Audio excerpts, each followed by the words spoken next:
সুধীবৃন্দ, colonel Mahmudur Rahman Chowdhury.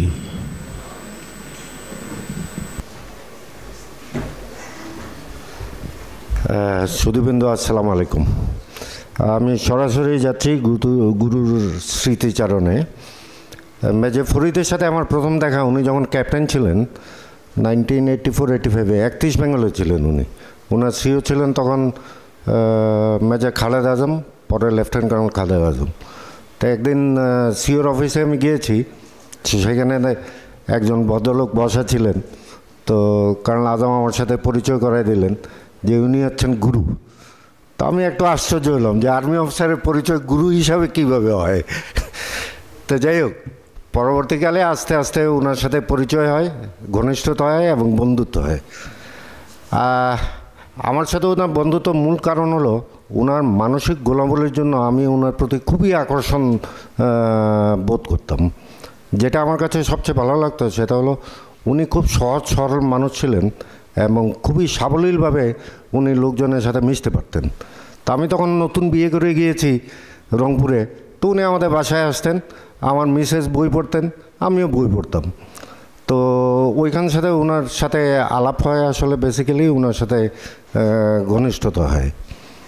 ওনার দ্বিতীয় গুণাবলী যেটা আমাকে খুবই আকর্ষণ করতো এটা হলো ওনার বিদ্যার প্রতি, বইয়ের প্রতি ওনার একটা খুবই গভীর সম্পর্ক ছিল। আমিও বই পড়তে খুব পছন্দ করতাম। তা আমি দেখলাম ওনার সাথে প্রায় বিভিন্ন ব্যাপারে আলাপ হতো। আমরা বই এক্সচেঞ্জ করতাম, বই পড়তাম এবং পরবর্তীকালে এই বই নিয়ে আলাপ আলোচনা করতাম। তো আমার কাছে মনে হলো যে উনি মনে হয় বাংলাদেশে খুবই জ্ঞানী, বাংলাদেশের পরিপ্রেক্ষিতে খুবই জ্ঞানী এবং শিক্ষিত একজন ভদ্রলোক ছিলেন।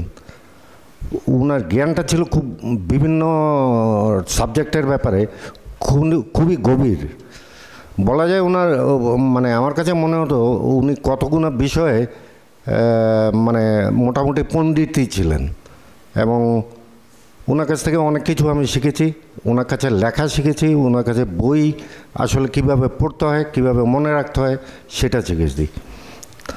ওনার তৃতীয় যে গুণাবলী ছিল এটা হলো ওনার মেমোরিটা খুবই শার্প ছিল এবং গভীর ছিল। 20 বছর আগে কী ঘটনা ঘটেছিল এটা উনি একেবারে পুঙ্খানুপুঙ্খভাবে বর্ণনা দিতে পারতেন।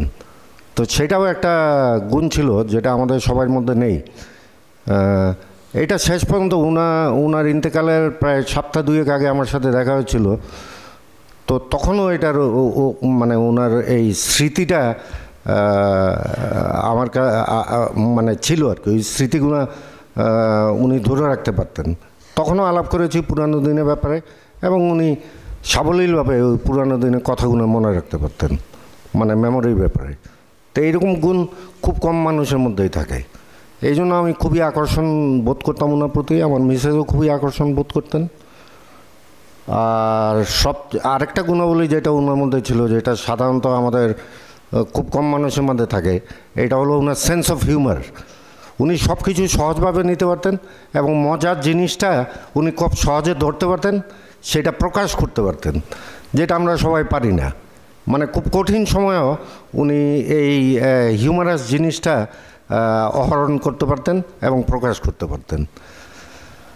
তা আনফর্চুনেটলি একটা কথা আছে যে গুণী মানুষ বেশি দিন পৃথিবীতে থাকে না। এই জন্য হয়তো উনি আল্লাহ তাআলা বা বিধাতা সৃষ্টিকর্তা ওনাকে নিয়ে গেছেন। আশা করব উনি যেখানেই থাকেন ভালো থাকেন। আশা করব যে উনি পরিবারবর্গ এটা মেনে নিয়েছেন এবং এটা গ্রহণ করে ফেলেছেন যে সবাইকে যেতে হবে। উনি একটু আগে গেছেন, আমরা একটু পরে যাব। এই বলে আমি শেষ করছি। আপনাদের সবাইকে অসংখ্য ধন্যবাদ। আসসালামু আলাইকুম।